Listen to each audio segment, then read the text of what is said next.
Milford TV. There are members by the Milford Town Crier and the Milford Daily News in attendance. If anybody would like a copy of tonight's meeting, please ask any committee member or administrator. Good evening again. We're going to pass over the approval of the minutes while we're waiting for Joe to get here. So the second agenda item is announcements, correspondence, and distributions. Does anybody have any announcements, correspondence, or distributions? Joe?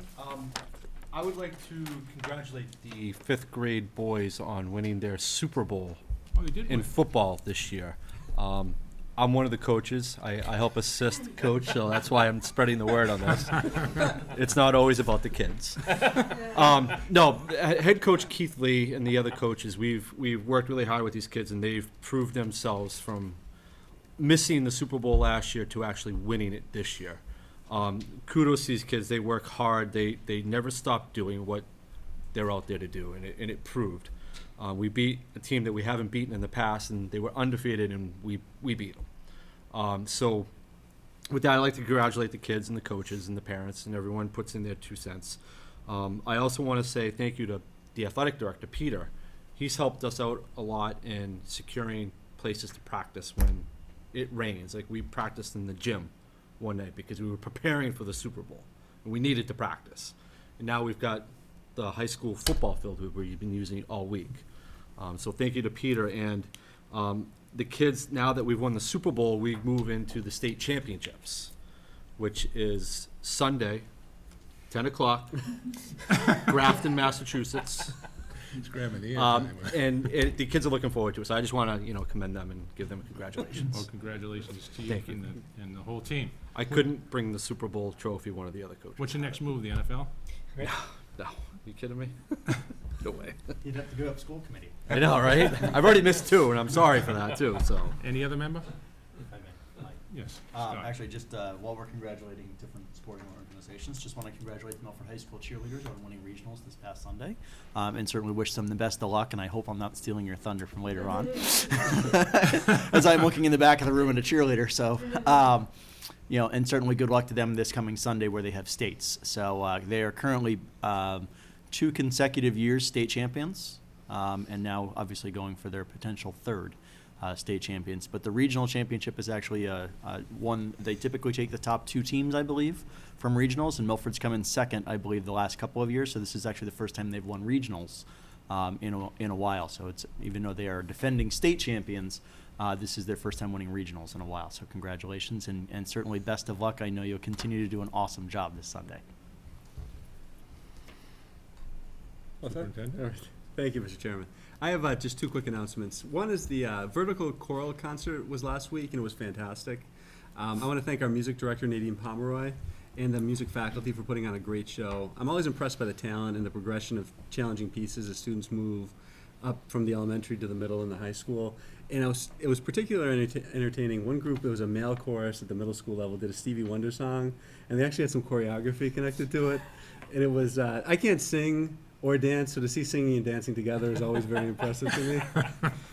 So I thought that was great. And everybody did a fantastic job, and some of the voices are just spectacular. It was awesome. I know what we're putting in Kevin's goals this year. That's one I could never meet. The second thing is I want to thank Principal Banach and the MHS faculty for hosting the Stacey Middle School 8th graders this past Tuesday. And they did a great multimedia presentation that was well received and really provided the 8th grade students with kind of key information about what Milford High School had to offer. The students of the high school provided tours for the 8th grade students, and throughout the building there were different demonstrations happening. So the different departments were putting on, in the science department they were doing, a lab. The music, instrumental and chorus was performing. They went into robotics and saw, the robots at work. It was really, really great. And it wrapped up with a little mini concert by the Joe B Band, which was fantastic. And 2 of the middle school teachers stepped up on stage, and one teacher actually took the mic and sang, and another of the middle school teachers played bass guitar. So it was just a great morning for the students. So I want to thank the entire Milford High School faculty for that. And just a quick commercial, our next event is December 7th, which is the Activities, Arts, and Athletics Night. And it's really to learn more about the extensive offerings at Milford High School and all of the coaches, extracurricular activity directors. I'm sure the Global Citizenship Program will be represented that night as well, who's going to speak a little bit later. So it's just a great night for students to get a sense of what is offered outside of the regular academic day in Milford High School, which is quite extensive. Thank you. You're welcome. Anybody else? I'd just like to take a minute. I received a letter from the citizens of Milford, Peter Scandoni, those of you that know him. It's about our high school band that participated in the Fields of Flag ceremony at Town Park. Dear Nadine and Jill, once again, on behalf of the Citizens of Milford organization, the Salvation Army, and all the veterans who attended the Veterans Day Field of Flag ceremony, we want to express our most sincere gratitude for the military music the Scarlet Hawks Band performed. It was very moving. That began with the parade and ended within the Field of Flags. I'm sure you were able to witness the veterans raise their flags when their military hymn was played, and then when your band played taps, there were many people wiping tears from their eyes.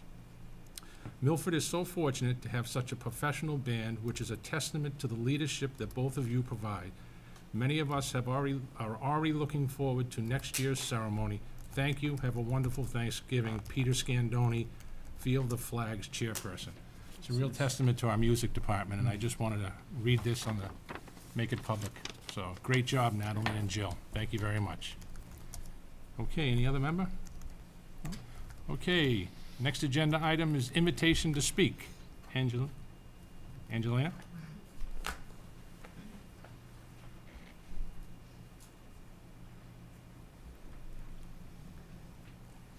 Good evening. Good evening.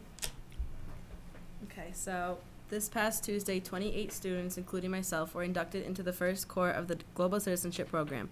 This new certificate program is open to all students interested in becoming more informed, engaged, and active global citizens. Through academic study, community service, and international travel, participants increase their global awareness, heighten their appreciation for diversity, and expand their capacity to work and contribute in an increasingly interconnected world. Today, 16 Spanish language students were inducted into the Milford High School's chapter of the Spanish National Honor Society. As inductees of the Spanish National Honor Society, students attain excellence in the study of Spanish language, literature, and culture. They also participate in service projects to benefit the school and community. These students recently built an altar in the glass case of the school's front entrance to celebrate the Day of the Dead. The altar includes information about Hispanic people who have had a large impact on Hispanic cultures. Sugar skulls, an important tradition in this day, decorate the altar as well.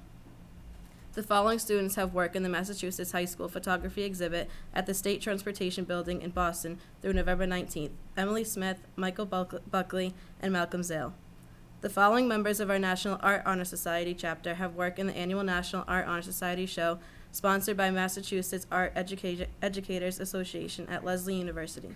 Jen Hensel, Fiona Raleigh, Andrea Reyes, Maria Santiago, Danny Silva, Lily Tybalt, Chelsea Vilt, and Malcolm Zale. Also this past Tuesday, the 8th graders had their step-up day.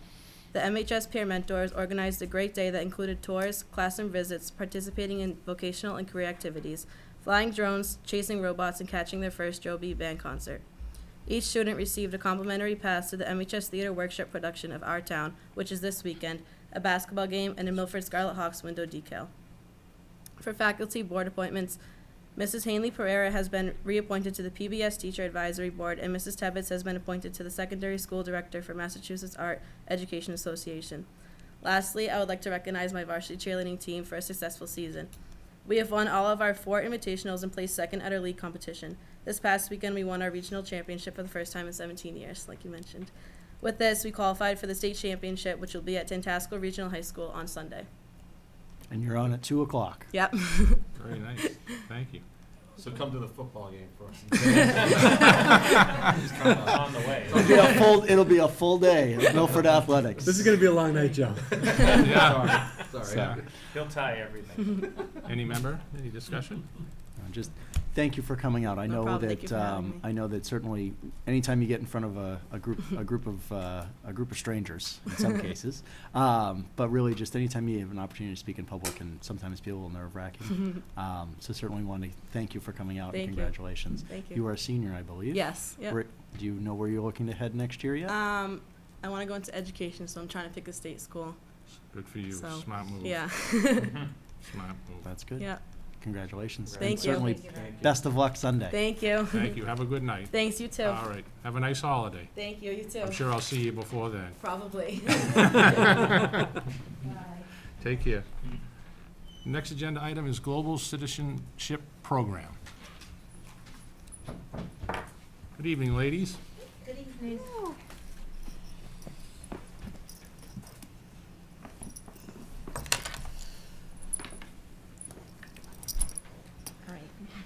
Okay, it's good to see you all. We're excited to tell you a little bit about this new program at Milford High School.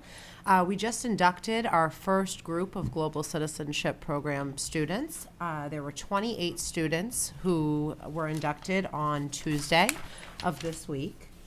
Angelina, who just spoke, was one of them. We had a wonderful ceremony right here in the library under the flags. And the students are very enthusiastic about this program. They're also very enthusiastic about having the opportunity to really write the culture of this program because it's brand new to our high school and we're really looking to tailor it to our students' needs and specifically the student body of Milford High School.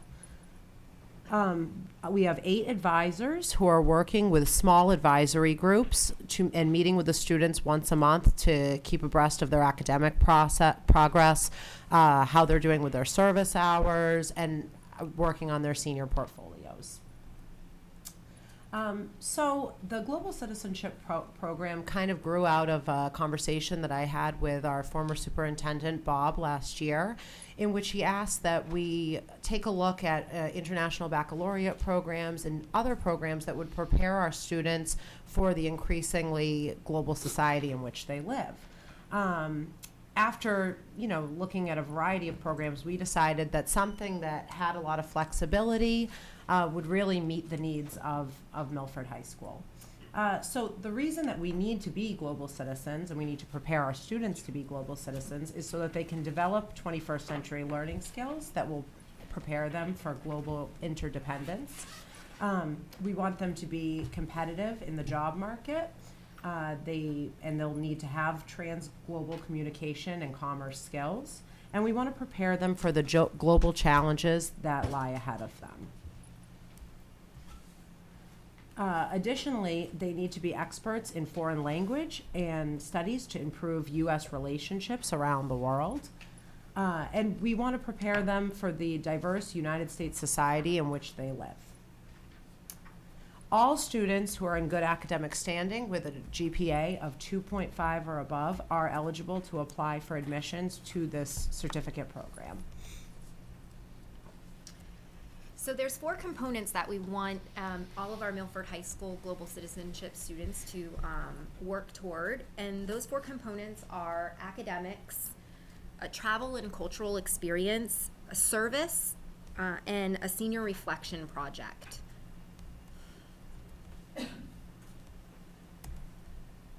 So first, talking about academics, there's 6 required courses for them. It's either 4 years of a foreign language or 4 years of English language development, and or a combination of both. World Studies 2 or AP World Studies, World Literature or AP Literature, and 9 elective credits. And that 9 elective credits comes through that monthly meetings with their advisor and guiding those students to see which courses might be most appropriate for that student. So for an English learner, that coursework might be U.S. History 1 or American History, whereas for a foreign language learner, that might be current events, issues facing the world, or music appreciation through African drumming. We have modern film, we have fashion through the art department, and we have art history. So we can look at a combination of bringing second language learners and foreign language learners together in this global citizenship program.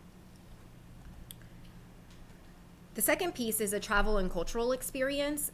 So it's either through travel experiences or cultural events. You're very well knowledgeable about the wonderful opportunities we provide our students here at the high school for global travel, mostly through the foreign language department, also then adding on the trip to China for our students. But we're also looking at opportunities for students who might not necessarily have that financial ability to do some world travel, to have those cultural events here. And also with the hat of somebody who has newly immigrated to the United States, who already has that cultural experience, what can we do here, here in our community and provide them the opportunity to immerse themselves more in cultural events and become assimilated or enculturated at a quicker process. Also, hosting an exchange student could be part of those cultural events. We also have a service component, which there's a minimum of 30 internationally or globally related service hours. So some of those hours can be provided through, like, there's some students here at the high school that just went to a Diwali event that the MFA was holding, or being part of a service within the Stacy Middle School Festival of Cultures, like volunteer program, or helping lead that. There's also the opportunity to, some of the travel programs that we just spoke about traveling could also fill the service provider if it's something like Habitat for Humanity or other organizations that are similar. Something else that I'm really excited about is giving students the opportunity to create their own service projects, in the sense that students have an opportunity through this program to bring other programs to our school and to offer other cultural experience to their classmates and peers. One student that comes to mind is a new member of the Global Citizenship Program, Elisa Valente. Elisa wrote me an email on her, I was very impressed by, it was very, very well written, on her own accord, and she said, Miss Allegrezza, I'd like to write a grant to the Milford Cultural Commission, asking for some funds to bring the Girls Rising program to Milford High School. And this is the kind of thing that we'd like to offer student service hours for doing, because it certainly benefits a larger community. It certainly has a focus that is very widespread and global, much outside of Milford, and it can benefit the school as a whole. So we're looking forward to having more opportunities like this for our students. The fourth component is the Senior Reflection Project, which is really the whole 3 years from their sophomore, junior, senior year, putting all of that together into a portfolio. And that's really guided through their 3-year process of meeting once a month with their advisors and their coursework. So at the very end, there will, or part of the portfolio or the project is they have to have their cover page, a reflection essay, a global resume put together, all their academic transcripts, travel experience, photojournalism. They're going to be responsible for putting together what their travel experience looked like, and finishing that up with their Global Citizen project, which will also be their senior year. There will be a symposium and some form of type of like a certificate completion and awards night where they can display their projects. And students are already they're very enthusiastic, and they have a lot of great ideas about what they'd like to do for their Global Citizenship project. And there are a lot of things that really surprise me. You know, I have, I run the Italian exchange program, and I have several students who have participated in this program and are now a Global Citizenship students as well. And I assumed that a lot of them would, you know, having been to Italy and hosted an Italian student, that they'd be interested in doing something about that experience for their Global Citizenship project. But instead, their interests are very, very diverse. I have one student who's very interested in dance, and she said that she'd like to lead an African dance seminar and videotape it with students at the elementary level. And I was very impressed that she was willing to take the initiative and find out exactly what she needed to do to run something like that. And it's a really exciting opportunity, not just for us at the high school, but also for the community as a whole, to have these kids taking this type of initiative and offering their talents to a larger community. Thank you. So that's where we want to leave it up to thank you and answer any questions that you may have. I'll open it up to the committee. No, just thank you guys for putting this together. It certainly sounds like a tremendous program. Certainly the feedback from the students who participated this past week has been very positive as well. So thank you for putting it together. It sounds, very comprehensive, and look forward to seeing what the future brings for it. So Thank you. I want to compliment you for being ahead of the curve, because 4 years ago, I was involved with the Roach Center, which is at Boston College, and what they're doing is Roach Brothers Supermarkets gave, I think it was $20 million to study education. And what they're finding out is, one of the things they talk a great deal about is executives that are traveling the world today are traveling in most cases with interpreters, or getting interpreters when they get into the country. And they said 20 years from, well, 4 years ago, it would be unacceptable for you to travel into a country to do business if you can't speak the language and write the language fluently. And so they're trying to get geared up, get kids, to speak multiple languages, write multiple languages, and here it is right here at our high school. So, great job. Yeah, we're very excited, and we hope that this will lead our students to a variety of opportunities outside of just this program, but will really open their eyes to the possibilities around the world. Because the world is global, and it's going to get bigger.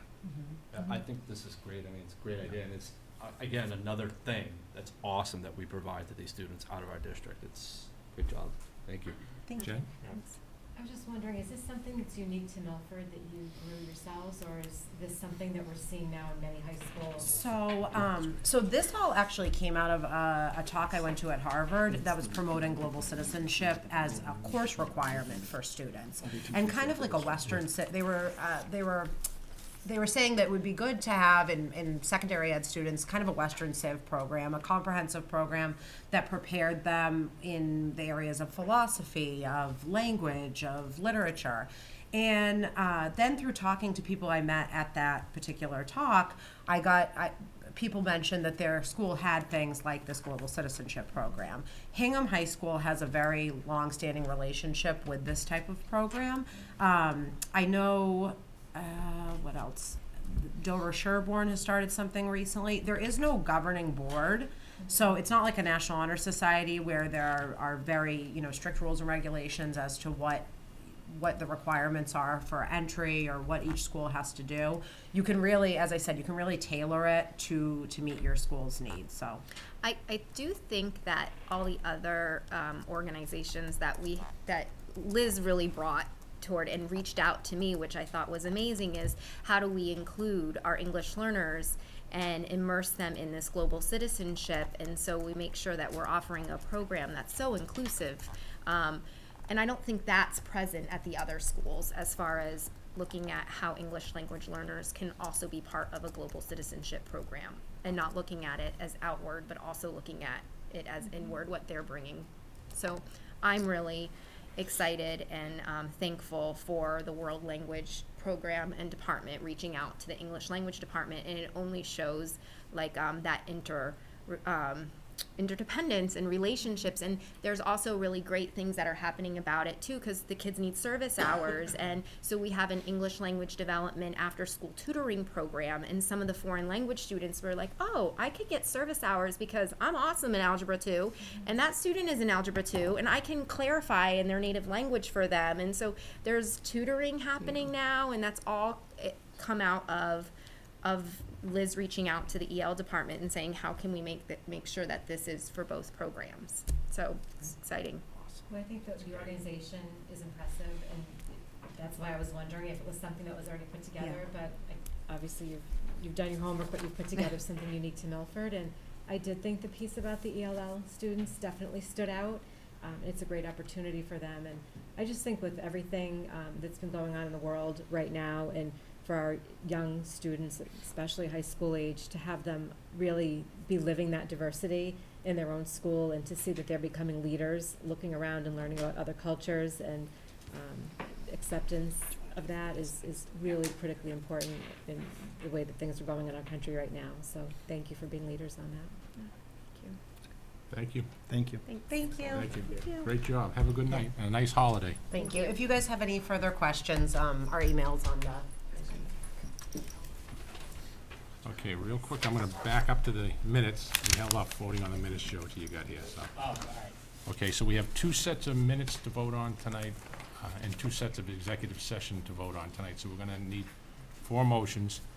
Joe, you're gonna abstain from both, and Scott will abstain from the November 3rd session. So has every member had an opportunity to review the minutes of the 20th? I have a motion from Jim, second from Jen. All in favor? Okay. Executive session from the 20th. Has all members had an opportunity to read them and review them? Any questions, discussion? I have a motion from John, second from Joe. All in favor? Okay, we have the regular meeting minutes from November 3rd. Scott, Jen, all in favor? Okay, and the last is the executive session from the 3rd. Everybody had an opportunity to review them. Any discussion? Motion from John, second from Joe. All in favor, with one extension on that from Scott. Two. No, Joey was on the, I said the first, I said. Okay, thank you. All right, next agenda item is technology update and budget development. Oh, we want to do the. I'm policy sorry, my first. fault. The first reading of the Milford Public Schools policy on teaching about alcohol, tobacco, and drugs, alcohol and tobacco and drug use by students. Has everybody had an opportunity to review it? Does anybody have any questions on it? We're gonna pass over the first reading. We're gonna do a second reading at the next meeting. Okay? All right. And with that, technology, update, and budget development. Good evening, Doctor. How are you? I'm gonna pass something out because when Jen unplugged it, she shut the, Hey, do you want me to pass it up for you, man? Sure. Can I interject for 1 second too? Jim and I had met with Matt earlier this week too, so part of our subcommittee update, he's gonna be presenting. It all ties into one, so Okay. I don't wanna be verbatim, he's presenting for us. So what you're saying is the technology update, we'll skip over? It's It's happening in right here. now, yes. Okay, thank you very much. He's also gonna come up with fifth grade Super Bowl. State championships. Trying to make sure I get it right. Thank you very So I'm much. gonna do it a little bit different because if I have this on when Jen unplugged at the screen, it would be, so it might be a little bit off because if the screen's down, that's showing and it's gonna be looking for something. Thank you. So I always have a backup.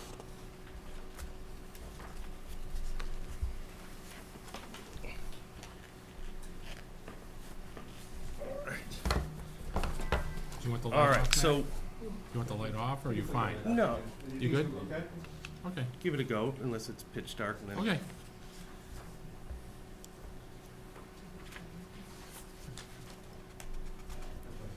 Yeah, so, one of the things, first of all, thanks for having me. That was a great presentation from Thank you for the group coming. up here. And I remember sitting here in September, and don't worry about going ahead, because I'm gonna go over everything. So these are just if you want to have notes, as we go through. I know it has numbers on it, so as I see people flipping through, it's always the debate, do I pass it out first or not, but in case you want numbers. So I remember sitting here in September and really looking right across from Mr. Harrison, says, come back and tell me what you need. And I said, all right, I'll see you in like January or February, and we'll talk about that. And 8 weeks later, here I am presenting, and I'm very excited to do that. So, but before we do that, what's really interesting to me is whatever device, and we're talking about technology, whatever device you have right now, or whatever device you think students, it's the best, in about 6 months, it's the worst technology they're ever gonna have. It's gonna be outdated, and in about 10 years, they're gonna walk to a thrift shop and be like, oh my gosh, look at this, it's got like a place to plug it in, and look at this old laptop, it's got like holes in the side, and they actually had to plug it in for power, and they have to connect to a projector. So our global society is moving at a rapid pace. So whatever they have right now is going to be the lowest form of technology that they're ever going to use in school. So I want you to think about that. I also want you to think about if you've ever taken a trip. Anyone taken a flight lately in the last year or so? I know when you walk on that plane, especially with your kids, you want to make sure the pilot, the person directing the flight, has the most current technology. You want that for yourself, and you want that for your kids. Also, if you've been to the hospital, somebody's sick, you're sick, you want to make sure the health professionals have the most current and best technology. They have people's lives in their hands. Our teachers every day have the success of our students in their hands. And I think in our presentation tonight, as we go through it, that our students deserve that too.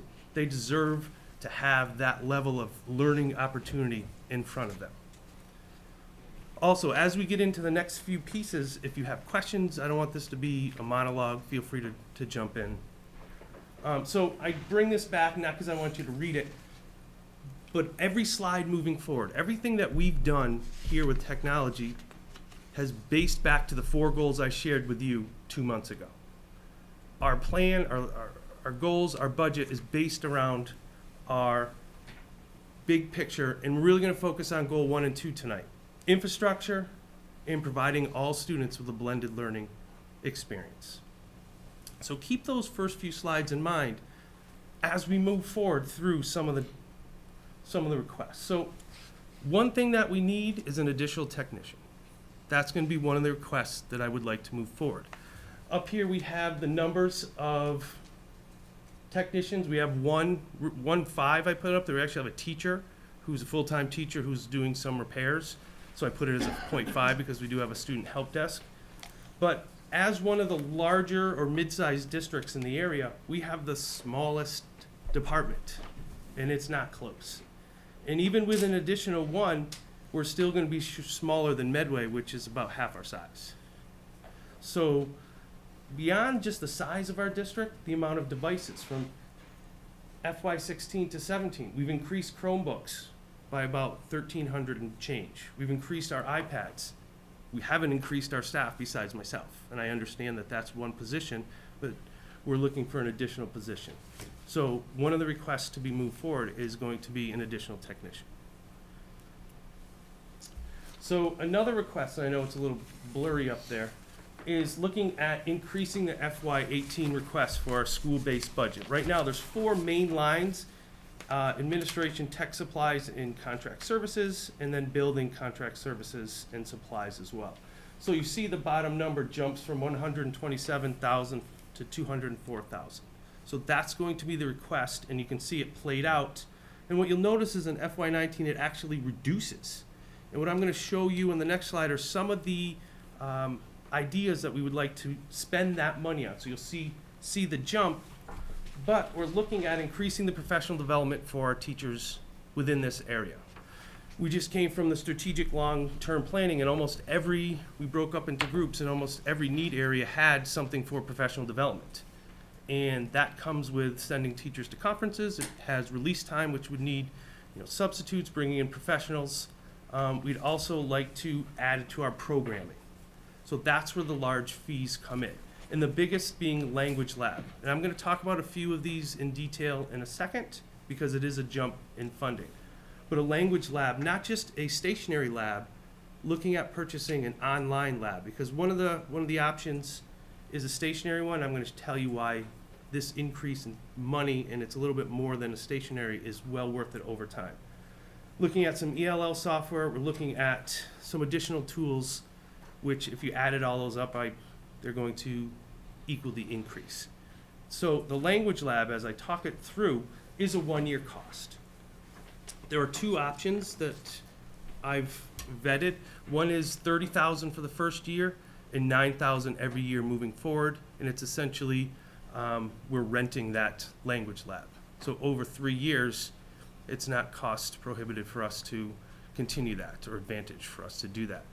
What the $47,000 option is we'll have these Language Labs as licenses versus a disc, 30 discs on a computer station.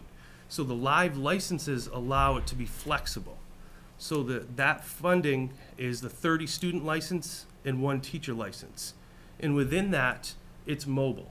What it means is it's not on one single device. So if we have Chromebooks at the high school, we have Chromebooks at the middle school, it'll most likely be used at the high school the most, but let's say from 2 to 3 o'clock, high school students don't have a use for it, those licenses go to the middle school, or wherever, Woodland for that matter. And what this language-based lab is the teacher has a headset, all students have a headset, the computers that are in front of them, they're doing work through most likely Google, which we're going to promote, and the teacher can talk to individual students in the native language or whatever language that they're teaching. Beyond that, the students can talk to each other. If they're working in 2s or 3s, the teacher, that's why we have 1 teacher license, can monitor it on her screen. It's almost like she has, or he has, an area where they can program, all right, set one, and they touch the screen, and those three now become one as they talk to each other. And the students can respond back to the teacher. They can do that in a full classroom, but sit in a high school classroom for 10 minutes, and you realize that would be very difficult for multiple students talking to each other in different or the same languages, but working on a project. So this is also one that neighboring districts utilize, and if it was something that you had questions or concerns about, we could set up a way for you to use it. But having that live option, and it is a little bit more year one, but actually that cost then goes away, and that was the major drop-off from next year's proposed budget to the following year.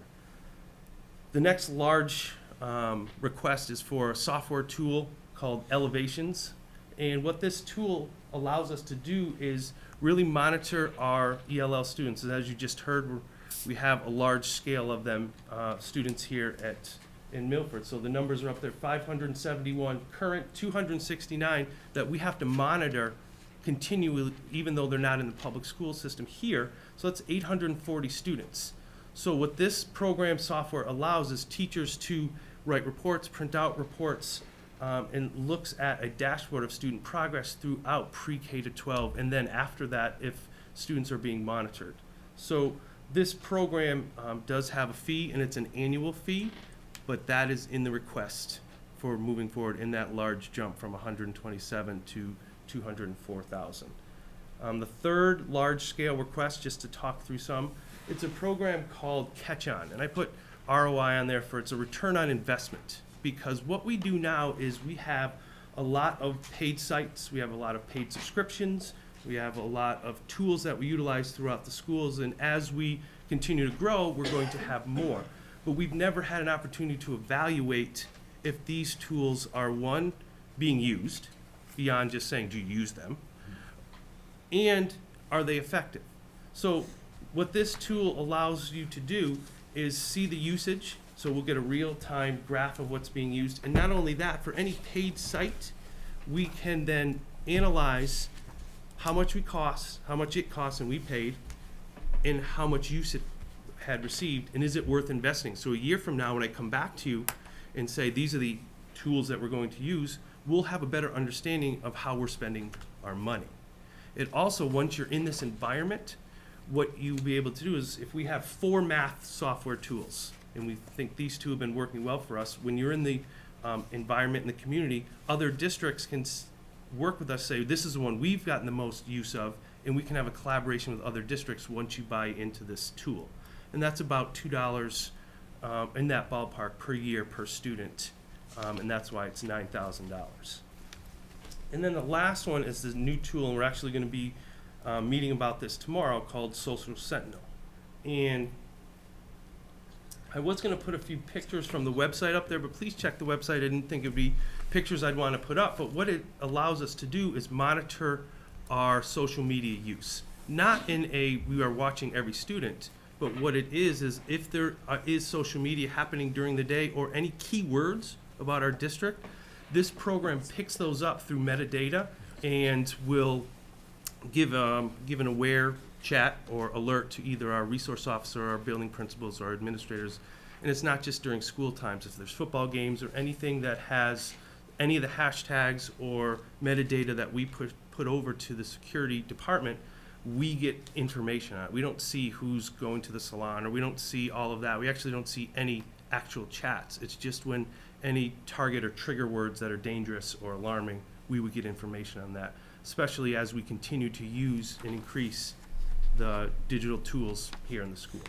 So there were other few smaller pieces in there, but those were the 4 large-scale requests, the $47,000 for the ELL, for the Learning Lab, the ELL software, the Catch-On tool, and the Social Sentinel make up almost 95% of that jump in increased in new programming.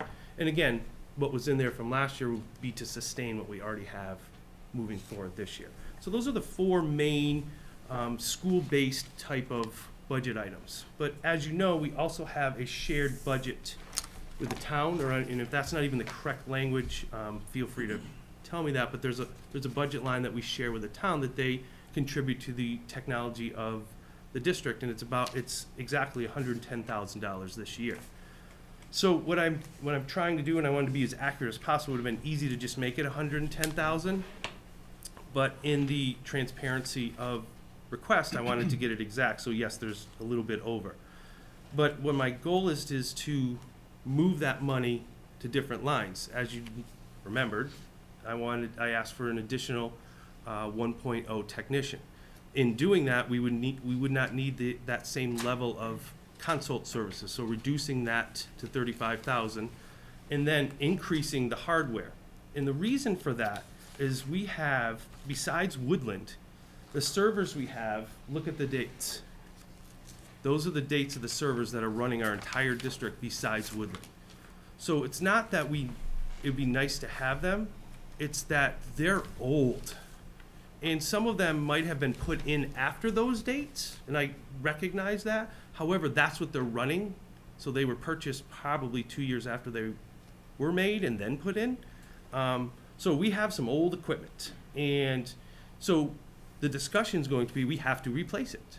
And I'm going to get into the multiple ways to replace it, but one that I'm going to show today and bring forward and keep that 110 for the most part budget line is not replacing it and taking that data storage off-site to a data farm and utilizing that method of cloud-based storage and backup. And you can see with that, we were able to lower the consulting need for next year. So a few advantages of the cloud-based storage versus on-prem storage is that because we bring it off-site, we don't need to maintain it. We don't need to have 2 additional requests for additional technicians. So any maintenance or updates, that's done by whatever vendor we end up going with. I've talked with multiple vendors. This is not this is what we're buying when. This is I've talked with multiple vendors and I have kind of an idea of where the quotes have come in. So this is around the average of all the quotes. So we wouldn't need the maintenance, and the security would be heightened because it would be in a large data center. It wouldn't be in our tech office behind a pressed wood, plywood door. So it's going to be a lot more secure. It's secure now, and don't get me wrong, it's very secure, but it's not the security of a data center offsite in a data warehouse. It's also cost savings because we're not purchasing a large piece of equipment that we may use 40% of. We're purchasing what we use. We did a data analysis of the data that we use here, and we quoted it on that. And I actually increased it by 5% for next year and then 5% the year after that. And also because we're purchasing it from essentially a data storage, it's already in somebody's data storage. They're looking to lease it out essentially. So we're able to just go into somebody else's data farm and rent out what we need essentially. It's like a leased car. So some of the advantages broken down, it takes about $900, $50 to set up. It's about $2,005 a month to, again, it's like a lease, so it's about $24,000 a year. So in our data needs, this was some of the data that we need. We're gonna have 2 terabytes of storage, which is very large. Right now we're using under 1, but we wanted to spec it up because of some of the other requests about increasing devices, which would mean increasing the need for storage and data. It also has backup, and the other piece is that we would be leasing an extra line into the district. And the reason for that, as we saw today, phone line goes down. If all of our data is off-site, so does all our data's down. We need to have our health software up. We need to have all our records. We need to be able to take attendance. So having a secondary line is through a secondary source. And if our main line of Comcast goes down, we'd have a secondary line in and out. The advantage of that is it's at a very low capacity until you need it. So we only pay for what we need again. So at a low capacity, we pay a certain price. If our main goes down and we need to use it and it increases to the 1 megahertz of speed for our bandwidth, we will have a charge for that. But just like any insurance, if you use it, it goes up. But again, we'd only use what we use. We'd only pay for that. In comparison, again, we can figure out the exact price, but anywhere from $55,000 to $80,000 for 4 new servers, and we would need 4 besides Woodland. And Stacy right now does not have one, so we would have those discussions of what we would build or not build. We'd also have to migrate our data, and that price is included in the $950 setup. but we'd have to have our data and Active Directory rebuilt. We'd also have to maintain it. So I also wanted to throw up a comparison that every month last year and every month so far this year, we've paid $2,450 just to update those 2008 and 2003 servers. So every month we have to update for any new antivirus, any new software updates. That cost alone is more than the monthly lease for the data farm. And then we have to buy a backup server for all of those four. So that money that went from 110, continually close to 110, but also moving out where those individual line items go. Questions so far? Okay.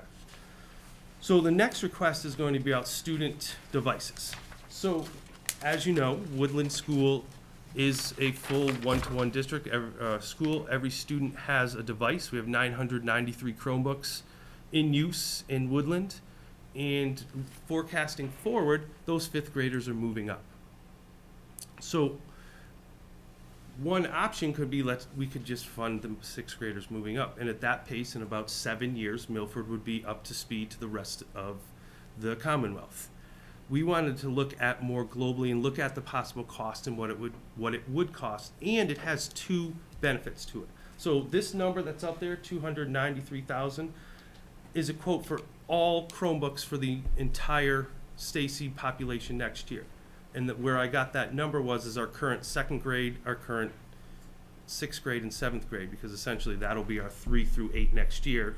That's the amount that we'd have to purchase. Granted, I know those aren't the middle school students, but next year that'll be our population. And that number, as you can see up there, is about, right now our enrollment's 1,063, cost is $275 per Chromebook. Yes, you can get them cheaper at Best Buy, but we also have a $30 license to Google, and then we also have $15 tracking software on all of them. So there is a little bit of a difference if you look it up online. We also looked at what it would be for insurance for all of those, and it's $59 per machine, which equals $64,000. And that's why I put in 50 spares, because that's only $13,000. And at that point, if we're a district of almost 2,500 Chromebooks, we need some spares. We don't want to insure that much at $59 a Chromebook.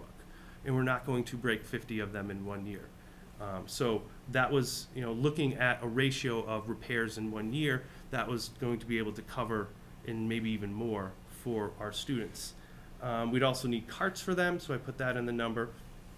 But the real advantage, because besides all of our students having those devices, there's currently 9 carts at Stacy. If you move those 9 carts up to the high school, now we're at a 3-to-1 ratio at the high school without actually putting any money into the high school for devices. It also follows the pattern of how we are updating our wireless. So Stacy is updating, running really well this year. Next year we're increasing the high school, so moving 9 carts up, we'd have 420 Chromebooks at the high school. As you see, it's also forecasted out a few years. We'd only then need 800 Chromebooks the following year. So when I come and sit in front of you in a year from now, the request will be for 230,400. Because of the 15 carts or so that would be here already, we would only need 800 more. And again, we'd need carts, and I do believe we wouldn't need the spares at that point, but we'll look at it at that point. And in essentially a year from, close of that school year, or the start of that school year, we'd be a 1-to-1 district for grades 3 to 12 for just around $500,000, a little bit over, in 2-year period. But looking forward, now we have our K2 learners. We wouldn't need 1 device for every K2 learner, but what we'd want is at least 75, which would be 3 carts in every building. At that point, we'd be a district that's 1-to-1. We need to ensure our youngest learners have those opportunities. And then at that point in FY 21 to 23, it's time to start refreshing. And if we don't have a refresh plan, we're going to be coming to you with about $1 million to say we need all these new devices because we don't have a plan in place. If you have a plan in place with, again, these are numbers forecasted 5 years out. I didn't put devices because I don't know what we'll be using in 4 years, 5 years, but we could replenish 200 a year at that price and have a full replenish plan that would cover us through 2 cycles. So I know every slide has been an increase for the most part. The first slide from 127,000 to 204. The next one, even though we reduced the consulting, we increased the storage, but we have to have those servers. And here, we're asking for almost 300,000. But when you look around at neighboring districts, and I couldn't find all the information, but that's our proposed, even with the increases up at the top for the building and the software, it's not the devices that I just showed you. And we're in line or well below other districts. And some I couldn't find, and then some were combined, like Hopkinton and Franklin are combined for both. They didn't have one line. In North Attleboro, I only could find the software. And compare that to the students. This request, although is large, it's still below some of the budget lines from surrounding districts. I'm going to end kind of where we started, that I think we deserve this. And our students, if we are entrusting our teachers for our students for years at a time, they deserve the most recent technology. And I'm not saying they deserve computers, because I would never speak that way. They need the learning tools that fit their learning strategies, and we believe it's outfitting our students from 3 to 8 next year with Chromebooks. Before I open it up to questions and discussions, as chairman and a 7-year member, I want to say thank you. It's the first time I've ever seen a plan and a budget. Very well done. Thank you so much. You're welcome. All right, and with that, I'll open it up. Scott? Mr. Chairman, thank you. So, again, so thank you to certainly echo Mike's comments. Thank you for, A, bringing it, and B, being ahead of what you originally proposed for a schedule. It's a nice change from what we've experienced. Certainly as Mike will tell you, he's the most senior member, and believe it or not, at this point, I think I'm the second. Yeah. So, after 5 years, it's nice to finally see a plan that actually has some reasonable dollars that are associated with it.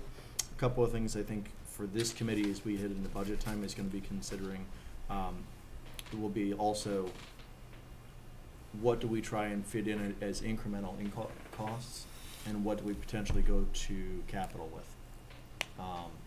from an infrastructure perspective, just as a thought. I did have a couple of quick questions here real quickly. So on the school-based budget, you mentioned admin tech consultative services, and then building tech consultative services. Is that World Band? Is that what it is? I mean, that's us paying World Band to come in and basically fill in some gaps. Is that correct, or? It's vendors, and depending on what Okay. what our needs are and what services they provide. It also could be professional development for teachers.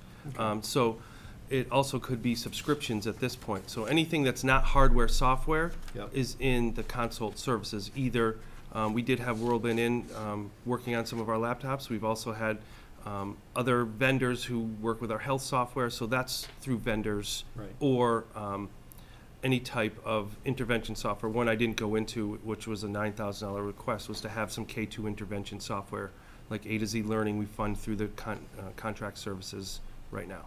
Okay. Because that was one of the things that I did see is obviously on one of your earlier slides, it talks about the fact that we've got fewer numbers of technicians, but I wonder how many of these other towns, as an example, Franklin is your list, you've got them listed as 8 technicians with 5,500 students, which is about 13, almost 1,400 students more than we've got in Milford. However, are they using the outside vendor that we've been using? Which there's an argument that can be made for whether it's better to have it in-house or whether it's better to use a vendor. And I think there's a much larger conversation than we need to have this evening on that. But just, what's the best way to go on that, and certainly, would be open to input on that. And I think as the vendor, if the vendor dollars decrease, the request for technicians would increase, which would have an annual salary plus an annual benefit that we'd have to pay as a town. Yep, and I did see that, so which is good. I was glad to see that it wasn't an ask and an ask. Mhm. Many times what we see is it's I want to keep using the outside vendors, and I want more people. So it was Mhm. nice to see it was sort of a sliding scale on that piece. On the social Sentinel, Yes. one of the questions I have on that one was, it talks about data key phrases, hashtags as well. in using that algorithm. Is that something that you are or would be working with Milford Police Department and local law enforcement authorities on? Yes, I As they think spoke. about bullying and things like that. Absolutely. I Okay. spoke with Principal Banak, tomorrow they're coming out to our district to give us a full view. I've spoken to them twice now, and I met them in Boston at a conference as well. Who's they? Social Sentinel, Okay. the company. I saw a demo, and then we ran through a couple scenarios with some, not live districts that they're using it, but districts that they were able to gather data and be confidential on. So when I met with Principal Banak today, she's coming tomorrow and inviting our resource officer as well. Okay, I would encourage you to reach out. I'm glad that the resource officer is going. I would encourage you to reach out to, so Chief O'Laughlin is certainly somebody that's been, and we've had a tremendous relationship with Milford Police Department. No, 100%. I would encourage you to reach out, in addition to the resource officer, reach out directly to the chief and see what other resources, because he may include some of his detectives in that process. No, as well. absolutely, and I've had a conversation with him as we look through building and having a robust 911 system that we're working on. And at this point, we're still in the early stages, and I didn't know how much it, or if it would be funded. Yeah. So I know how busy he is, and when we get to the next step, that's the next call I make. Okay, I wouldn't have it be a next, I would make that more of a priority with calling him. He's pretty aggressive on anything when it comes to schools. The last piece, if I may, Mr. Chairman, is just the town-based budget. You talked about upgrading the old servers and purchase. You talked about the two servers, one from 2008, the R2, and then the Windows server from 2003. Where are those two questions. One, Yep. Where are those servers? And two, didn't we go through this? I thought that was part of the whole thing that we spent some crazy hundreds of thousands of dollars on. And I apologize, I don't have the Are you talking about the E-rate? Yeah, didn't we just spend Do you want to talk about like what an E-rate incredible kind amount of money on versus upgrading our whole this piece? system? So why do Sure. we still have to, so So where we are those? upgrade- And Okay. what was the money that we just spent? So 2 questions and 2 answers, and they're very different, actually. So the servers are located at Milford High School, Brookside, and Memorial at this point. Milford High has 2 of them. So in that, we also have our domain server, which is our Active Directory, which is our student information. We also have the nursing software as well as our health software on those, and then each building's run as their own server. So there is not one at Stacy. We have one at Woodland, which is brand new and running great, but the others are at Milford, Brookside, at Milford High, Brookside, and Memorial.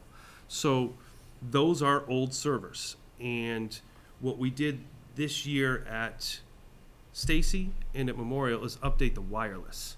So all wireless access points were updated, all connectivity to the outside pipe, essentially our 1 gigabyte pipe to Comcast in and out was updated. We also updated our internal firewall, which at the high school we put in a new firewall and then had a router at every school, Ubiquity router through Additions Network. So all what I think, the money that you're talking about from the article from last year, from May, that money, the $300,000 that was funded, that, I think it was Article 47. I think that money all goes towards our infrastructure, not our data centers. Got it. So- Okay, I'm good. You refreshed my memory, and that's what I was looking for you to do. Thank you. Okay, I'm good. so wireless versus Yep, it was 2 different storage. pieces. I got it. I'm good. Thank you. Yes. Yesterday, we received a good news email from E-rate that all 5 schools, as we have submitted them, have been fully approved. The next stage is that we will be submitting, as you know, the Stacy School, the Brookside School, and Woodland were funded under our budget. So therefore, at this point, we need to supply E-rate with all of our invoices for those 3 infrastructure projects. Every cash check that we issued to the vendor, it gets submitted to E-rate. They will then, within 30 days, reimburse us for those 3 projects for their share. And then we will then issue for January the high school project and the Brookside project, which will be done, talking to E-Plus today. They have it within their scope of work. It's coming down to us next month for full delivery for both of those schools as a second shift opportunity for January and February. So our entire district for our infrastructure will be fully upgraded. That's great. That's great. That's great. Joe? That's fantastic. So, will that use up all the E-rate funds No, at there that will- point, or will we have carryover? I have to go through all of what they've approved and what was not approved. A lot of the labor side was not approved. So that is going to shift our numbers. But there will be E-rate opportunity for whatever shifts down for other switches and wherever we might find that we have some weak spots moving forward next year. That grant application, again, will be due in April, so Matt will have the opportunity to access those dollars to bring whatever we need to be, again, robust, if there is some You're thinking like upgrades, need. right? Yeah. Yes. So I'm guessing, Joe, replacement. looking quickly, approximately 150,000 of the 600. So that money, would that money be used for separate projects? Or could that money be applied to some of what Matt has referenced here for next year? They're really limited. They're It very really different, comes yeah. around infrastructure. Even the servers are not reimbursable. Right, so Now, you with- would think a server would be part of a Right, and I project. think that was where some of the infrastructure is thought of everything that's not devices, when in fact, the infrastructure from the E-rate is the wireless and access points versus the server storage and backup. Okay. But we might have some weak spots, so we'll address those, in the next grant application and access the remaining funds. Joe? Sorry. just- No, go right ahead. So I want to thank you on, just to reiterate some of the points already made on the budget that you put together and how you showed the trade-off and the savings that we're going to receive from some of these efficiencies, in particular the servers versus the cloud-based solution. I do agree with Scott. I think we need to have a conversation, especially in regards to the Chromebooks, as to whether or not we try and phase these in under our budget or if we approach the town with a capital request. I think that seems to be, at least my opinion, seems probably the most efficient way to go about this. But it's going to, I think, involve a discussion by this committee. So. Jen?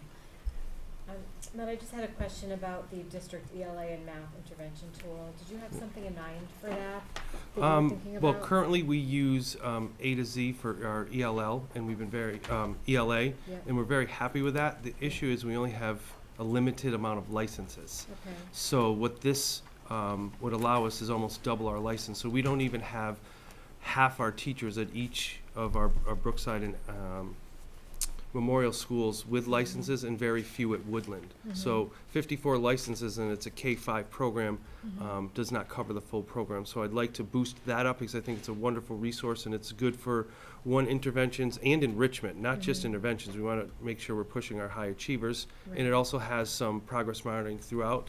And then I wanted to vet some math software through our tech steering committee. I have a few ideas, but I wanted to bring in some people to give us demos, and I would like to choose one. And I think, one of the things that's, I hope you've heard through my short time here, is that I want to be strategic, but also focus on one or two things and do them well. We don't need 7 math apps.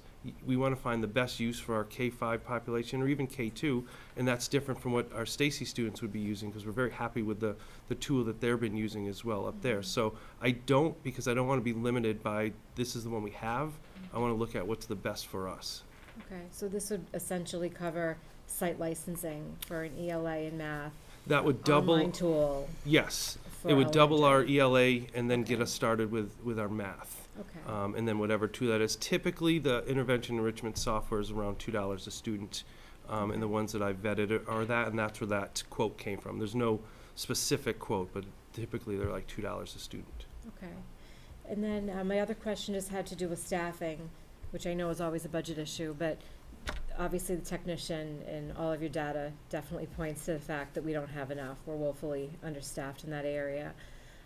But my other question to go along with that is, what are your thoughts about tech integration, a teaching position where someone, I'm not sure right now, who's, other than you, who's leading the professional development and who's the person who's able to hold the hands of all these teachers with the additional devices and the additional tech resources that they have? Well, we have 2 wonderful integration specialists now. Sarah Boyle is at Woodland 4 days a week, and she's at Brookside 1 day, and then Steve Weber's at Stacy 4 days a week and at Memorial. And we'll be able to use what is already in our current budget to have a K2 person for next year, so I didn't put that request because we'll have that from what we are, an existing staffing that's here already. Oh, that we already talked about last, okay. Yeah. So essentially, that'll be an additional tech integration teacher Correct, so position there'd be plus a three, technician. yes. Okay. But that's not an increase, that's already worked into our current That was staffing. the part of the plan? Yep. Okay, thank you for refreshing me on that. Any other member? Just so I'm clear on what, everything at Woodland is new, though. I thought, I heard you say one of the servers at Woodland was, One of the servers was not in the request for the new servers, that's why it was 4. So Okay. probably 3 years from now, when I'm sitting here, Yeah. our monthly storage rate will increase, and then it would increase by probably a terabyte, because that's what we have at Woodland. okay, but everything there is new, up and running, and no problems. Everything is new, up and running, and no problems. I haven't checked my phone since I've had here, but it's been Well, running. you know. Yeah, I know. You know It's been what? running very smooth, and I have to say, E+ and some of the other vendors, when there has been, because it's a brand-new building, some of the wires were in the wrong ports, they've been out and updated. We have, principal has been keeping a punch list. There's issues that we've been sharing with multiple vendors, because to add to the challenge of new buildings, there's like 4 vendors for everything. One put the wires, one put the wireless points, one put the server, so that's fun. That's great. Anyway, again, I want to say thank you very, very much. This is great, great tool. Just one more thing, Mike. I just wanted to, for the committee as well. The money might seem like a big jump, but we haven't really done anything in the last 10 years to bring it to where we need to be. So, I mean, I just want to put that in back of everyone's mind that we haven't done any of this stuff in like 10 years. So it's needed. It might seem like a lot of money, but grand scheme of things, it's really not. I mean, it's stuff that needs to be done. And Mike, if I could add one thing as well. One of the requirements that's coming down from our friends in Malvern from the Department of Elementary and Secondary Education is that this year, 5th and 8th grade are required to be tested online. And our proposal is for grades 3, 4, and 5, as well as grade 8, because we have the capacity at Woodland, and we do have devices on the ground at Stacy. But for next year, the expectation is, I believe, Craig, help me out here, is it 3 through 8 completely online, and then 10 is optional? Is that accurate? Yeah, 10's the year after. Yeah, 2019, Yeah. right? So there's kind of an impetus from the state as well, and I think it's driving some of these requests that we're going to need the capacity to be able to test students in an efficient way. Right. But more importantly than that, and why we're making this request is we want our students to have practice with the devices, so they're not maybe practicing once every 10 days and comfortable with like a Chromebook, and then jumping into like a high stakes test, for the first time and using some of these tools where they're just not super familiar with either the device or some of the functionality of that device. So that's another kind of it's an important factor that I think is driving a lot of the technology development across the state, but is also kind of pushing us in terms of how we're looking at these types of proposals as well. It's always a factor. I hate to be the DESE guy all the time, but I want to throw that out there. Joe? Matt, you touched on it earlier, the importance of professional development. I know you've been extremely busy since you've joined the Milford Public Schools with meeting with teachers and providing them with the necessary development. What do you see as challenges going forward that we could potentially assist with there? Because I know obviously time's an issue. Getting teachers together is a challenge, but I think challenge is time. I think another request at some point, I'll be sitting here looking at next year's calendar and having professional development days or maybe half days would be forecasting out maybe some of the things to look at. Also, the devices. Yes, it's fabulous that Woodland is where it's at with 900 and 1,000 Chromebooks. But doing the professional development, there's still that's great, but we're still don't have anything. So I think the challenge is keeping the morale high and keeping people excited and interested. Just yesterday I did a lesson in a 2nd grade class with 1 laptop and a projector. It was great. It was a wonderful opportunity. Would have loved to have some of the students on device too. So yes, it's wonderful to have that Woodland with the capacity it's at, but increasing the devices will allow the professional development to grow as well. Again, in the same pace as our wireless infrastructure is growing. Jen? One more thing I just wanted to add. It seems weird to be saying this, but there's been so much technology added and so many more resources, especially web-based, that kids are coming home with many many different resources that they're being asked to get onto. And it almost can feel a little overwhelming from the family perspective. So you have some and because it's not consistent. So that's why I like you talking about using some consistency in some of the programming. But you have some teachers posting homework on websites, some are sending emails, some have a wiki page. You have all kinds of different things that kids are being asked to get on. So maybe some of the PD might be heightening teachers' awareness to, if you have a team of 5 teachers or even 1 teacher, how many different things are you asking kids and families to access at home, and what does that look like, and how can we make it very user-friendly for families? Because you do want your children accessing the best that's out there. No, And technology is so engaging, but it really does feel odd to be saying that there's so much right now, but everything is growing by leaps and bounds very quickly, and I think that's a new phenomenon for our families.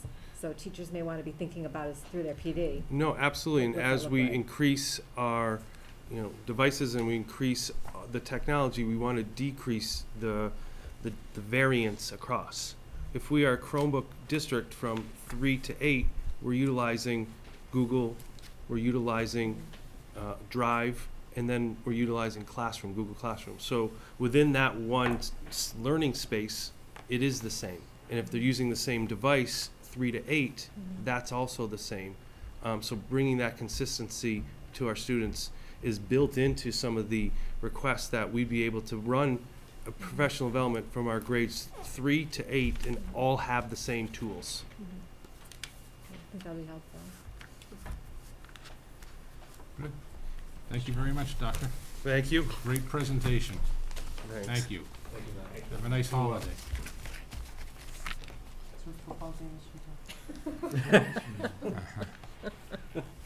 Next agenda item is school choice update. Superintendent? Yeah, I can take that one. Give me 1 second, just let me get on the right page. So in your packets, there's data on school choice, kind of presented in a few different ways, by grade level, by receiving town, by outgoing town. We've tried to present you the data in kind of, I think it's 3 really kind of manageable ways. I've just got a few data points I want to talk about that I think I'm kind of happy. 1 year does not a trend make, but it's a good sign. The outgoing increase, and this is the number of students and families that chose to choice out, is the lowest percentage increase in the last 5 years, which is 1.01%, or a net of 2 students. The incoming increase was 26.25%, which was the largest increase in the last 3 years. So we're trending positively in both, I think, of the key indicators. So our outgoing students this is the lowest we've had go out, and this is the highest increase we've had come in. So people are choosing Milford at a much higher rate and leaving Milford at a significantly lower rate this year. I see the gap, and again, and I want to caution jumping to any conclusions based on 1 year of data. But if this trend continues, you'll start to see the gap really close. If you look at the table with the outgoing families by grade level, you can see kind of the numbers at each grade level, and you'll see that over time you're going to see potentially that gap close, because I think the junior year, current grade 11 is 7 students out. If we have another big in year, you're going to see the gap between in and out close significantly. The following year, the following kind of 3 years, we have kind of, that was at 19, 13, and 23. And I think that year, if we even keep, this trend continues, you're going to see the gap close even further.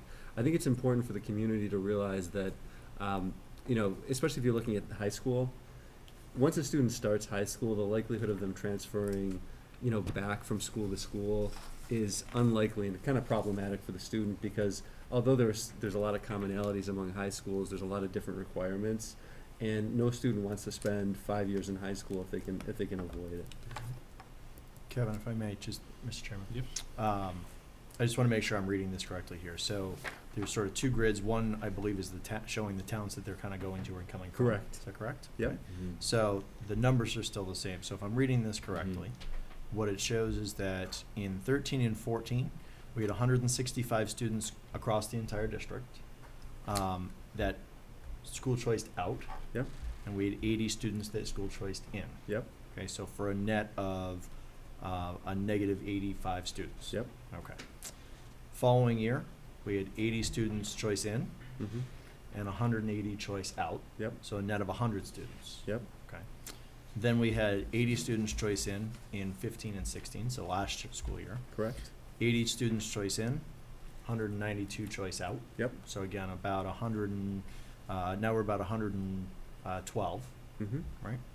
This year, we saw our incoming has been flat for the last 3 years. It's now up 101, so we went up by 21 students coming in. Correct. And a net 2, so we're 194 going out. So the difference now went from being 112 of a gap to being 93. Yep. Okay, so we're seeing a small increase on the incoming, and a significant increase on the incoming. Yep. And a drop going out, which is good. Obviously, we're hoping that it continues to move in a positive direction. Just kind of taking a look at where those numbers are kind of coming from and going to, as far as the increases from an incoming perspective. It looks like we saw really an increase that's pretty well spread across. Looks like sixth grade, and actually, believe it or not, at the high school, you would think with us having just spent $61 million on an elementary school, that may be the driver behind it. In actuality, that's actually not the grades that we saw the biggest spike in. We actually saw the biggest spike in the middle school as well as in the high school, which is where we've historically seen the biggest drop off. Yep. So that's a very positive sign as well. The other piece that it's important for, I think, the committee and the community to know is that in some grade levels, we're kind of at capacity. So we can't really accept students in. Taking it in. So some of that, and again, I don't have that data in front of me right now, which actually would have been helpful, but we actually look at class size at every grade level. We kind of monitor it pretty closely. And we're very careful to, I think, be conservative in closing off the grades before the class sizes get too large, because we do know that we get an influx of students kind of in the last 2 weeks of August and the first few weeks of September. And I don't have the net numbers, but I know the incoming students were about 150 during that time frame. And that might have been through like the first week of October. I don't know how many students did, like left us or didn't come into the Milford Public Schools or moved out. Mm-hmm. But we do have a significant kind of churn that happens at the beginning of the year, and we've kind of tracked that data. So it's kind of become, predictable is a strong word, but it's become, I think, we have a sense of when we have to close off the school choice.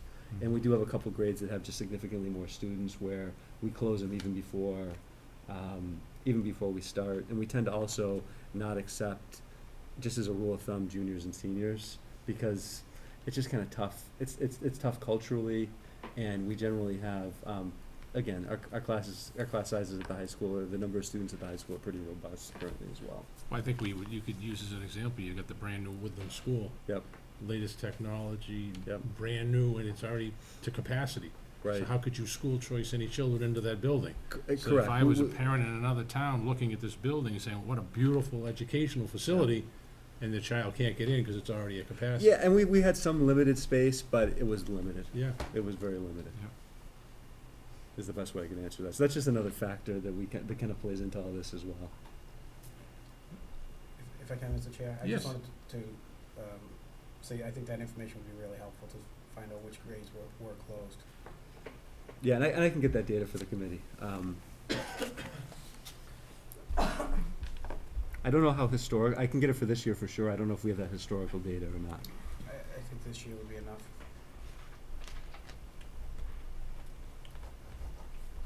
Yeah, I know over the last couple of years, I believe Woodland was capped pretty quickly, as you'd imagine. And that bubble's kind of at the middle school too. Yeah, right well, now. not It's just the student bubble, it was, Well, we there's were running there's we were space, running hallways, we were running classes in the Yeah, no, hallways. that's true. Craig, I'm sure, can attest to. So, we're not doing that anymore, which is a good thing. Any other member? Any questions or discussion? No? Okay, the next agenda item is middle school east reuse. As everybody knows from the email, that we're meeting there Saturday morning at 8:30. The reason we're going in daytime is unfortunately we've already toured the school once and it was in the evening. and Rob didn't have the key necessary to turn all the lights on in the corridor, so we felt it would be better to go back during the daylight hours and have the lights on. So we're meeting there this Saturday at 8:30. Yes, Scott?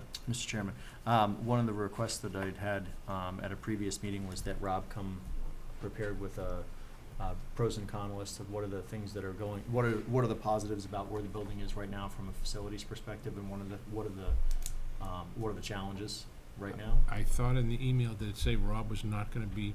He'll be there for, I think he'll be there for the, he's Okay. only. Yeah, till he's got to 9:30. leave at I'll- 9:30. That's I'll the reach out reason to why him. we're going so quickly. That's why the I reason why can we're reach doing it out so to him. early. Mike. Okay. Yeah, I can do that. Okay. That was a request from Yeah. either He'll be- 2 weeks ago or 4 weeks ago. He'll be so. ready to do that anyways. Yeah, Okay. he can probably do it off the Great. top of his Yeah. head, but Great. if we, Yeah. I just asked that you bring that. I think that'll help with the Sure. committee as well. Absolutely. Yep, we can do that. Any discussion on middle school east for Saturday? No? Okay, next agenda item, report of the Assistant Superintendent for Business and Human Resources. Mrs. Perry. I have for the committee's approval this evening 5 warrants. The first warrant is in the amount of $328,421.12. Motion from Scott, second from Jen, all in favor? The second warrant is in the amount of $31,014.56. Motion from Joe, second from Jim, all in favor? The third warrant is in the amount of $12,427.53. Motion from Joe, second from John, she's on already. The fourth warrant is in the amount of $299,434.74. Motion from Jim, second from Jen, all in favor? The last warrant is in the amount of $21,377.32. Motion from Scott, second by Jim, all in favor? The committee also has the latest budget update. I would like to mention that I would like to bring the budget transfers. There are lines that are in a deficit currently. I would like to bring the budget transfers for a meeting in January to bring the current budget into balance as it stands right now. I'd like to get additional few months of utilities and see where the Woodland building is running and assess the budget lines then. The committee also has a personnel update from our previous meeting. No vote is required. It's for your information only. And I do have a request from the committee this evening for the support of a third bus purchase. We currently have, Lenny and I have brainstormed, looked at a current contractual need that will hit transportation on a per diem basis at $352 a day. And at the end of the day, for that wheelchair van, we will have no asset for the purpose of our own transportation. So Lenny and I looked and brainstormed together ways that this bus could better be utilized as one of our own fleet and possibly bring forward a budget reduction in transportation moving forward. And very quickly, the numbers came to fruition that would represent next year a budget reduction overall of $75,000, and it would pay for itself almost this year. Unfortunately, we're buying it mid-year with your support, if you agree to. Therefore, it will not pay for itself completely, I do not believe, in this year. We are possibly looking at, after this report was completed, Lenny did come up with the concept that we, in addition to what we have in front of you, we could possibly pull out another sped local route at a savings of another $165 a day. If that's the case, the cost would be neutral with this purchase. Now, not even discussing the benefits to our budget, it does have additional program benefits. It would be in-town availability for the hotel and hospitality program, for 2 buses at least, having the second wheelchair bus that we currently have, that would be available to us. In addition, when we get a move-in student, quite honestly, we have to contract out mid-year because we don't have that in our budget as a plan. So that would be an opportunity for us to use that additional bus for something, a route of that nature. In addition, it would grow our field trip need locally in athletics and out of town. Kathy, if I may, Sure. I'm sorry not to interrupt you, would it help the situation that we're getting some talk on the street is getting the students from the Woodland School down to the youth center? Would it help? It's exactly what I would believe is not the new bus would be available for that, but it would free up the current existing wheelchair bus. That bus already has 61,000 miles, so we would like to keep that bus local. That's exactly what we would use that for. Now, if we were to hire out, say with our current contract, it would be probably $150 to $200 to do that run. So it's definitely a savings all around. It's a savings all around. In addition, it saves us a teacher's salary next year and moving forward until the bus can't support that any longer. But The other piece too that we're looking at, and Kathy and I talked about this, is we're exploring programs with like local colleges and universities, and this would be an opportunity potentially to transport a group of high school students, for example, to Framingham State for a block or two a day to take a college course during the day. It just there's a lot of potential uses, and it really pays for itself. it would, and just quickly, the good trend that we're seeing right now and how we would have this bus pay for itself is that last year we were transporting 20 homeless students. Currently, at the same time of year, we have 5. So I would like to use those excess funds in the transportation budget to offset that cost that we're gonna have in this fiscal year. That was my question is how are we paying for it? Well, Mhm. I mean, I think there's more than ample cases. You certainly don't need to provide any more data points of the need for the bus. Now it's just, how do we pay for it? Now, do you feel, Kathy, this is something that you need us to vote on this evening? Is I what would you- like to, with the vote this evening and knowing that transportation can fund within their own budget, I want to feel comfortable that the school committee is okay buying a third bus. And you're comfortable with us doing that with what you said earlier, you want to come into next month's meeting with some balanced transfers? I actually wouldn't have to do that for transportation because I believe the budget offset will be under homeless transportation. So it's all within its own category. Okay, so you're, as the financial advisor, you're comfortable with it? Absolutely. Joe? I just want to confirm, and you've already said this probably 3 or 4 times, but I want to make sure I'm clear on it. So they're able to fund this out of the transportation budget without cutting anything. No. It's essentially the savings that we're having on the homeless students will be able to use that money to purchase. Homeless students, Joe, as well as the areas that are listed within the memo. He's gonna cut a preschool run midday. That cost will be handled within the, with the new bus. The summer program, which has already happened, that will be next year. Athletic trips, field trips, a sped non-local in the wheelchair. So, just a quick question for you. On the cut for the midday preschool, Yes. how many students are impacted by that? I'm sorry, how many students? How many students are impacted by the cutting of a midday run for preschool? It's one of the, we currently have, I believe, 3 preschool runs that we contract out. We'll be bringing one of those in-house with our own bus. So just to be clear, we're not cutting the run, we're just changing how we're gonna service it. Exactly. Okay, that's, We're cutting the the cost. terminology you used was we're cutting a midday run, and that threw Right. up a red flag We're right away cutting the from preschool contractual kids. cost. We're not cutting it, we're changing the, how the transportation's happening. Got it. Correct. With that being said, Mr. Chairman, I'd like to make a motion. What, wait, I'm Jen? sorry, just one more question. Will we keep the other 2 buses, so we'll have 3? The trade-in value on the second wheelchair bus was $5,000.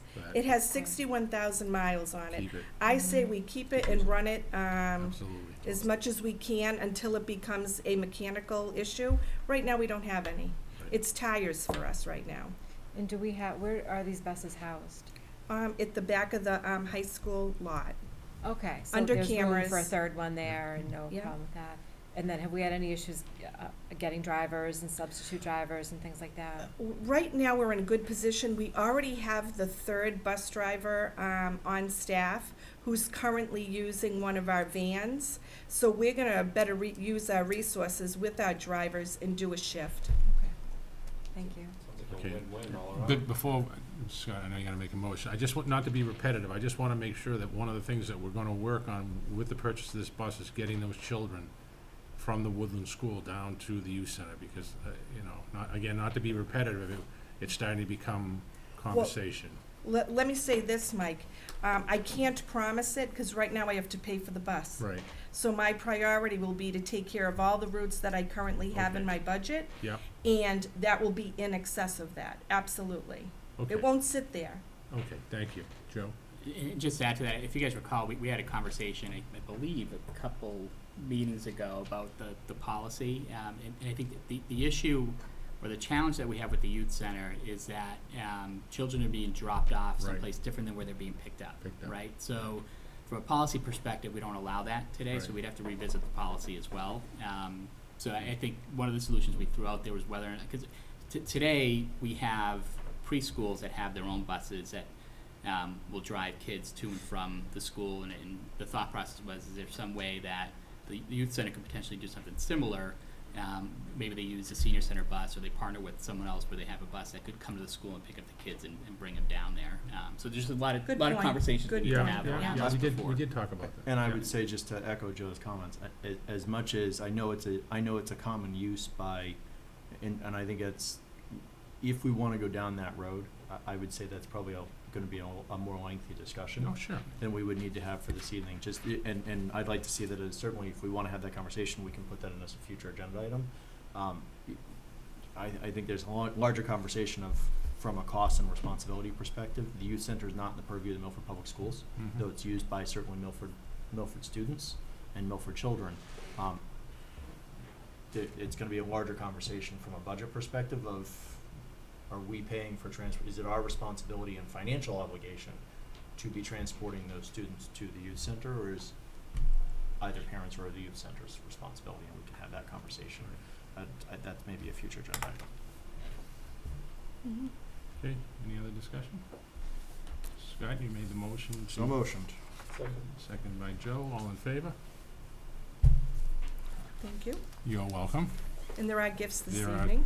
3 gifts, can we read them and vote them all together? Is that fine? Sure. Okay. So the first donor is Special Olympics. It's to the athletic department for unified basketball in the amount of $1,000. Second gift is from the Friends of Milford Area Special Athletes. It's for the athletic department again. It's for bocce advisor stipends for $1,000. And unified basketball, if I didn't say it was 1,000 as well. And the third gift is from the Woodland staff, 1977 to 2016. It's a gift in kind for, I take it, a granite bench at the new school? Yes. Okay, very nice. Can I have a motion, Joe, second from John, to accept the gifts? All in favor? Okay.